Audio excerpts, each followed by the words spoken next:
I thoughtlessly commented on my husband's manhood in a heated argument, and now he's emotionally checked out of our marriage.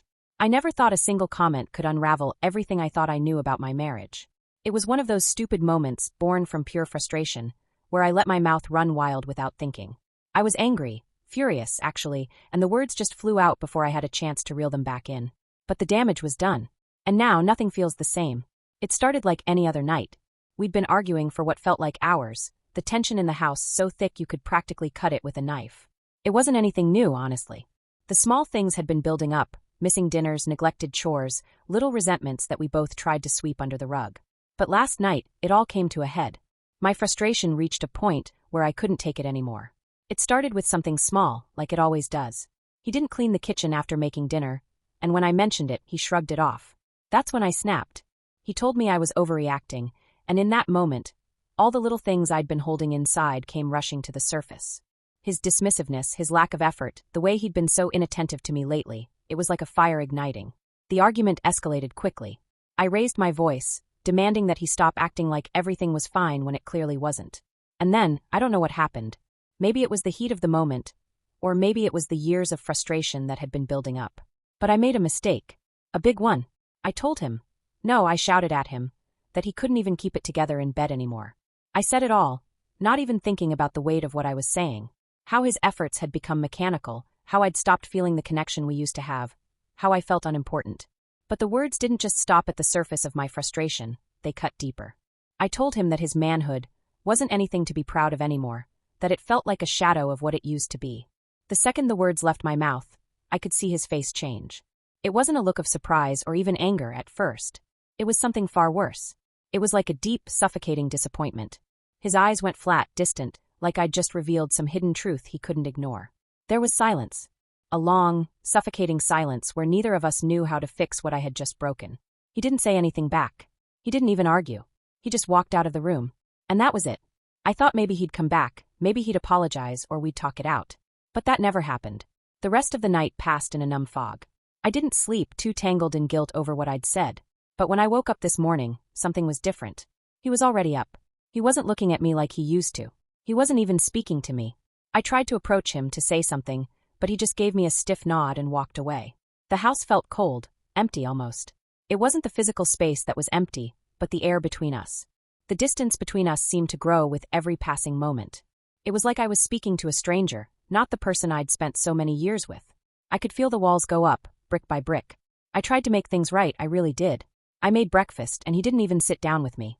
He didn't even acknowledge the coffee I'd made for him. The little things I always did to show I cared. It was like he didn't want to look at me. Like he couldn't stand to be near me. I'm not sure when it happened, but by the time the day had ended, I realized I hadn't seen him smile. Not once. The man I married, the one who would crack jokes, who would pull me close and laugh at my bad puns, was gone. I wanted to reach out to apologize, but I didn't know where to start.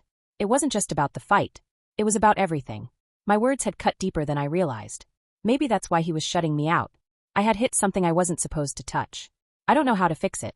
I don't know if it's even fixable. I'm writing this because I don't know what else to do. I don't know if I can even undo what I said.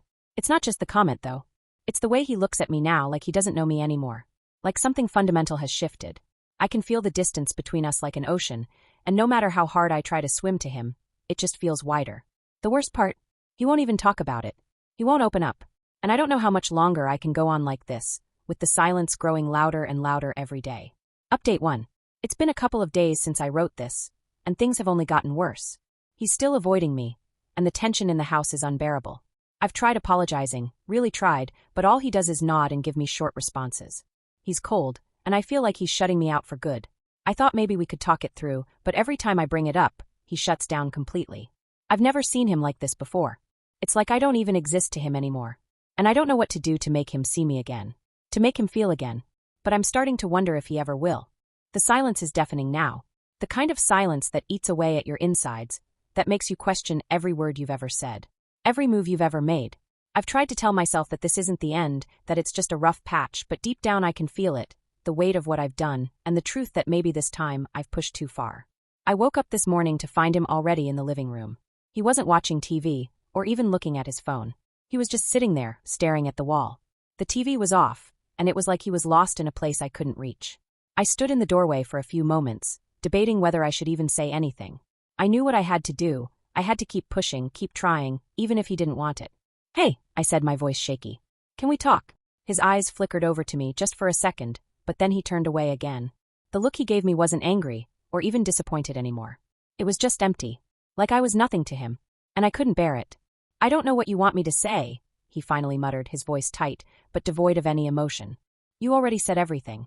That hit harder than any fight we'd ever had. Because it wasn't just the words I had said in the heat of the argument. It was the way I had torn him down. I had gone straight for the thing that mattered the most to him, his pride. And now, I could see it in the way he carried himself. He wasn't just hurt, he was humiliated. I knew that now. I tried to reach out again, but he pulled back, moving to stand up. "Just leave it, all right? I need some space." I didn't know what to do with that. Space? How much more space could there be between us? We were already living in separate worlds. The hours dragged on, and the house felt smaller with each minute. I went through the motions, cleaning, cooking, trying to make the place feel normal. But it wasn't normal. It never would be again. Every corner felt like a reminder of what I had destroyed, and every time I saw him, it was like looking at a stranger. He was physically there, but emotionally he was long gone. I tried again that night. I was tired of the silence. Tired of pretending that everything would fix itself. So, I sat down next to him on the couch, as close as I could without crossing the line. My heart was pounding, and I didn't know if this would work or make things worse. "I'm sorry," I said, my voice quiet but sincere. "I never should have said what I did. I was angry and I—" "Stop," he cut me off, his tone sharp.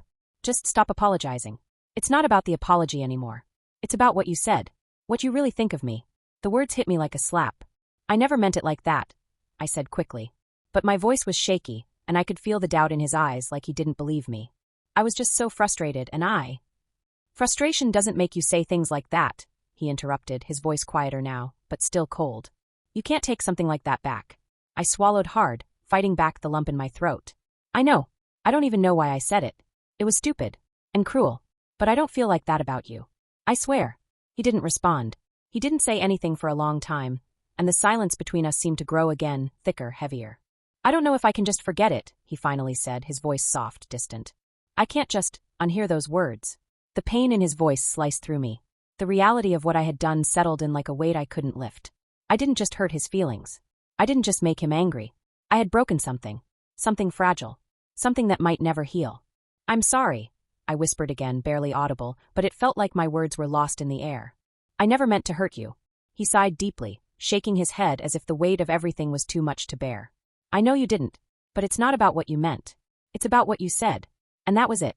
He stood up, walked out of the room, and I was left sitting there, staring at nothing, hoping that maybe somehow he'd change his mind. That maybe we could go back to what we were before, but deep down, I knew that wasn't realistic. I spent the rest of the night alone in the kitchen, replaying everything over and over. The argument. My comment. The way he'd looked at me afterward, like I was someone he didn't recognize. I wanted to scream. To shake him, to make him understand how sorry I was. But I couldn't. And I knew deep down that I might not be able to fix this. Not completely. Update 2. I've spent the last few days in a kind of limbo. He's still here physically, but emotionally, I don't know where he is anymore. We don't talk much, and when we do, it's cold. Detached. I've tried everything to make it right, making his favorite meals, leaving little notes of apology, even doing things around the house to show I care. But nothing works. I can't stop thinking about what he said, that he can't just unhear what I said. And I wonder if I can ever really make him see me again.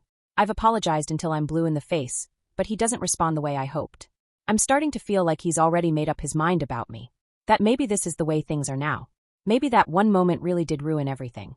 But I don't know how to move forward if he's never going to look at me the same way again. It's been nearly a week since I last wrote. The days have blurred together, one long, unbearable stretch of silence. I can feel myself losing hope that things will ever go back to normal. Every time I try to talk to him, he just gives me short, clipped answers, and it's like I'm talking to a wall. The man I once knew, the man who would joke with me and talk for hours, is just gone. I keep asking myself over and over, what did I expect?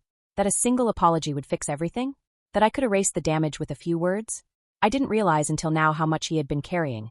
How much of himself he had been pouring into us. I thought the problems we had were just minor bumps, things that would smooth over. But maybe I was wrong. Maybe I've been wrong for a long time. Yesterday, I decided I couldn't live like this anymore. The silence was eating me alive. I knew if I didn't say something, if I didn't do something, I would lose him for good. So, I went to his office. He was sitting there looking at his computer screen, and I stood in the doorway for a few moments, trying to summon the courage to speak. "Can we talk?" I asked, my voice shaking. He didn't look at me. He didn't even acknowledge I was standing there. His eyes stayed fixed on the screen, his fingers typing slowly. It was like he was pretending I wasn't there, and in that moment, I realized just how much damage I had done. I stood there, not knowing what to do, until finally, I spoke again, softer this time. "Please." That made him pause. For the first time in days, he looked up at me. His eyes were tired, so tired, and there was something in them that broke me a little. Not anger, not hatred, but something else. Resignation, maybe. Like he had already checked out, emotionally, and was just waiting for the inevitable. He sighed, leaning back in his chair, and crossed his arms. "I don't know what you want me to say anymore. I just need you to listen," I pleaded, stepping into the room, my voice barely a whisper. "I've messed up, and I don't know how to fix it. But I'm trying. I really am." He was silent for a long time, and I started to wonder if he'd ever speak again. But then, he finally let out a deep breath and shook his head. "I'm not angry anymore," he said, his voice quiet, but steady. "I was angry. For a long time. But I'm not anymore. I'm just disappointed." Those words hit harder than any argument could. Disappointment. It wasn't about the comment anymore. It wasn't about the fight or the things I'd said in anger. It was about the trust. The connection. The way I had chipped away at everything we'd built bit by bit. "I never wanted to make you feel that way," I whispered, my throat tightening. "I never meant to tear you down." He looked at me then, and there was a flicker of something close to pain in his eyes. "You didn't just tear me down," he said softly. "You tore us down." The weight of those words settled over me, and for the first time in days, I felt the enormity of what I had done. It wasn't just one comment. It wasn't just the argument. It was the fact that I had hurt him in a way that couldn't be undone. I had made him feel small. And when you do that to someone, it's hard to rebuild what's been broken. "I know," I choked out. "I know. And I don't know how to fix it. I don't know if I can." He sat forward in his chair, folding his hands in front of him. "I don't know either," he said quietly. "I don't know if I can forget what you said. I don't know if I can look at you the same way again." And that was the hardest part of all. Because I had no answer. No fix. No magic words that could make everything better. All I had was the truth. I had hurt him, and I couldn't take it back. The rest of the conversation was a blur. We both sat there, talking in circles, trying to navigate the wreckage of what had once been a good relationship. But no matter how much I apologized, no matter how many times I begged him to give me another chance, it felt like we were drifting further apart. Finally, he stood up, running a hand through his hair, and gave me a tired look. "I don't know where we go from here," he said, his voice quiet. "But I need time. Time to think. Time to figure out if I can even look at you the same way again." I watched him walk out of the room, and for the first time in a long while, I didn't try to stop him. I didn't beg him to stay. Because deep down I knew he was right. I had to give him the space he needed to process everything. I had to let him decide whether he could forgive me, whether we could rebuild what we once had. And now I'm waiting. Waiting for him to come back, or for the silence to swallow us whole. I don't know if we can make it through this. I don't know if we can heal from what's been said and done. But I do know that I'll never forget the look in his eyes when he told me he was disappointed. And I'll never forgive myself for causing that pain. Update 3 asterisk. It's been over a week now, and the silence is still here. But things have shifted. A little. He's been talking more, not like before, not with the same warmth, but he's at least acknowledging me. We've had a few conversations, though they're always strained, always careful. It's like we're both walking on eggshells, unsure of what to say or what might set the other off. I don't know where this is going. I don't know if things will ever feel the same again. But I'm holding on to the small, fragile hope that maybe, just maybe, there's a chance to rebuild. I'll keep trying. I have to. Because if there's one thing I've learned from this whole mess, it's that words matter. They can tear you apart, or they can rebuild. And I'm hoping, more than anything, that we can rebuild.